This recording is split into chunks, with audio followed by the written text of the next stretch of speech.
4 PM news network में दोस्तों आपका स्वागत है। मैं हूं आपके साथ राशिद जहीर। चौंक गए होंगे आप और आप सोच ये रहे होंगे कि केजरीवाल ने इस्तीफे की जो बात कह दी है, आखिरकार केजरीवाल कितने बड़े स्टार हैं।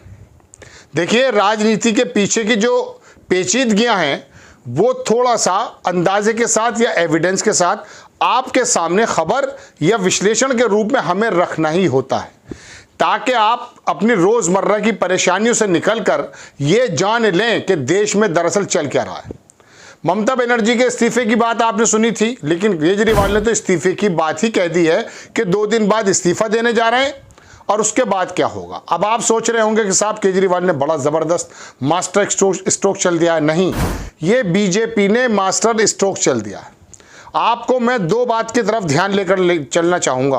पहले तो आप ये बताइए कि केजरीवाल सहित उनके कई सारे नेता जेल में कितने ज़माने से हैं। कोई दिल्ली में हलचल आपने देखी थी? आम आदमी पार्टी को लेकर कोई ऐसी सहानुभूति हो जो सड़क पर आई हो, लोगों ने आंदोलन किया हो, ऐसा कुछ नहीं था। दूसरी तरफ राहुल गांधी का ऑरा अपने आप ही उनके बुनियादी और सच्चे सवालों को लेकर के इतना ज़्यादा दौड़ रहा है कि तमिलनाडु में भी उसका असर है, उड़ीसा में भी उसका असर है, उत्तर प्रदेश में भी उसका असर है। इंसाफ पसंद तबका और बाकी बहुत सारे कई वर्ग राहुल गांधी का वोट बैंक बन चुके हैं। यही है वो दिक्कत मोदी जी को और भारतीय जनता पार्टी को कि राहुल गांधी का ऑरा, जो मोदी जी का ऑरा हुआ करता था पूरे देश में, वो राहुल गांधी का ऑरा क्यों चल रहा है।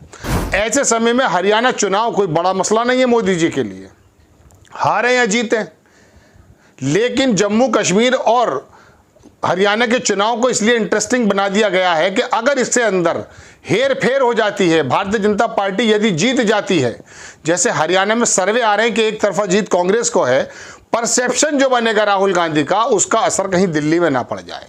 ऐसे समय में हरियाणा के अंदर एक ऐसा प्लेयर उतारने की जरूरत महसूस की जा रही है कि हरियाणा और दिल्ली, अगर दोनों ये स्टेट भारतीय जनता पार्टी जीत जाती है, आप मानकर चलिए नवंबर या फरवरी में वहां पर भी हैं 2 स्टेट, मैं जम्मू कश्मीर की बात नहीं कर रहा हूं, मैं आपसे हरियाणा और दिल्ली की बात कर रहा हूं। अगर ये 2 स्टेट एज्यूम करके देखिए, अगर भारतीय जनता पार्टी जीत जाती है तो आपको ऐसा लगेगा कि राहुल गांधी का ऑरा देश में कहीं नहीं है।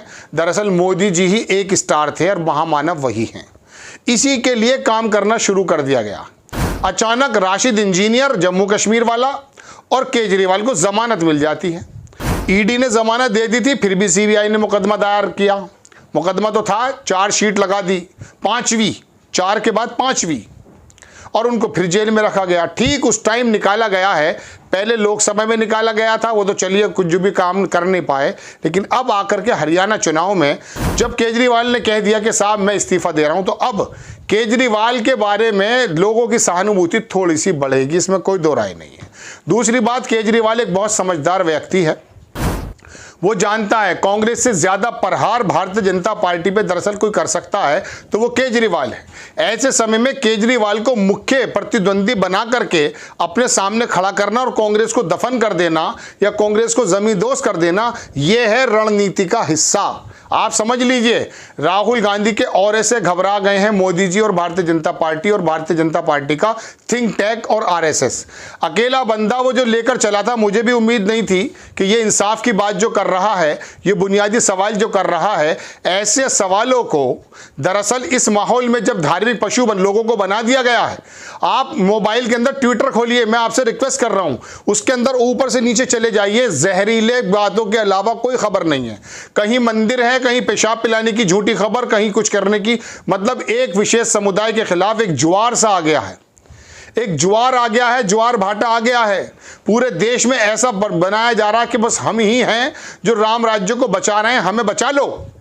खैर, मैं अपनी बात पर आता हूं। तो केजरीवाल के इस इस्तीफे की ऐलान से दरअसल राहुल गांधी और कांग्रेस को झटका देने की बात की जा रही है। अब केजरीवाल अपनी बहुत ही अक्लमंदी के साथ, अपनी तमाम सलाहियतों के साथ हरियाणा के चुनाव में कूद जाएंगे, और यही वजह है कि जेल से कहलवा दिया था कि 90 सीटों पे अलग अलग लड़ रहे हैं, जबकि 4, 7 और एक खबर के मुताबिक 20 सीटें भी राहुल गांधी ने देने की बात की। राहुल गांधी जब बाहर निकल रहे थे अपने दौरे पर, तो तब भी क्या कहकर गए कि आम आदमी पार्टी से होना चाहिए, लेकिन आम आदमी पार्टी ने नहीं किया।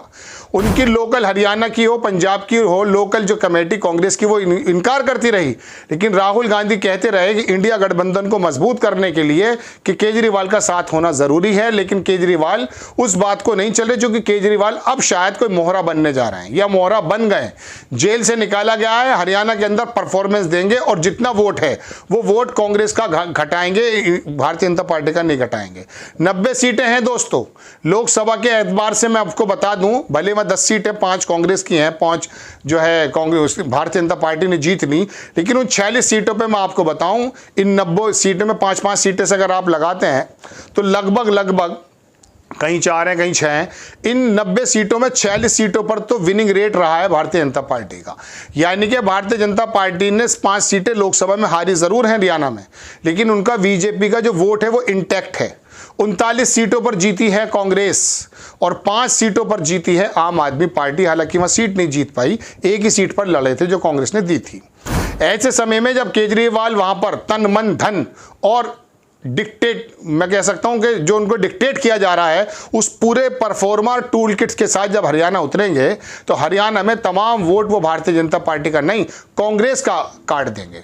और कांग्रेस का काटने के बाद होगा यूं कि मुख्य प्रतिद्वंदी जो पार्टी आपको लगेगी वो कांग्रेस नहीं लगेगी, कांग्रेस का ऑरा खत्म होता हुआ दिखाई देगा, राहुल गांधी का ऑरा खत्म होता हुआ दिखाई देगा, और बीजेपी का वोट बैंक तो इंटैक्ट है वहां पर, वो वहां पर जीतने के कगार पर जा सकती है क्या कहते हैं केजरीवाल की वजह से। अब मैं दूसरी बात बता दूं, कांग्रेस आई भी जीत सकती है, लेकिन मैं आपको तीसरी खबर बता रहा हूं, हो सकता है केजरीवाल पंजाब जैसा कारनामा कर दे। बहुत अजीबोगरीब बात बता रहा हूं, यकीन ना करने वाली है, लेकिन अंदाजा है वो मैं आपको बताना चाहता हूं। होगा यूं कि दरअसल जो कांग्रेस का वहां पर तमाम लोक पोल वगैरह बता रहे हैं कि एक तरफा जीतने जा रही है, 50, 60, 65 सीटें आने वाली हैं, उसमें अब डेंट लग जाएगा और वहाँ भारतीय जनता पार्टी के चांसेस ज़्यादा होंगे। और केजरीवाल वहाँ पर ये बता देंगे कि दरअसल मैं भी एक मुख्य प्रतिद्वंदी पार्टी का आदमी हूँ, मुझे आप सीरियस लें। इस वाले ऐलान से जो उन्होंने कहा है कि मैं इस्तीफा देने जा रहा हूँ, इससे भारतीय जनता पार्टी पे नहीं कांग्रेस पे फर्क पड़ने वाला है। अब उन्होंने कहा मैं दिल्ली के इलेक्शन भी करूँगा, इससे उन्होंने अपनी पोजीशन को भी सुधारा है, लोगों के अंदर एक सहानुभूति की बात भी आ जाएगी। और होगा यूँ, अब दिल्ली के अंदर भी याद रखिएगा केजरीवाल जीत तो ज़रूर जाएंगे, 40-45 सीटें लेना, 35-40 सीटें लेना कोई बड़ा काम वहाँ नहीं है, केजरीवाल इतना कर जाएंगे। लेकिन ये भी संभव है जो कांग्रेस का दिल्ली के अंदर भी एक पोजीशन बढ़ रही थी उसको घटाने का काम किया गया, क्योंकि केजरीवाल को मालूम है कि मेरा वोट अगर घटेगा तो वो कांग्रेस पे जाएगा।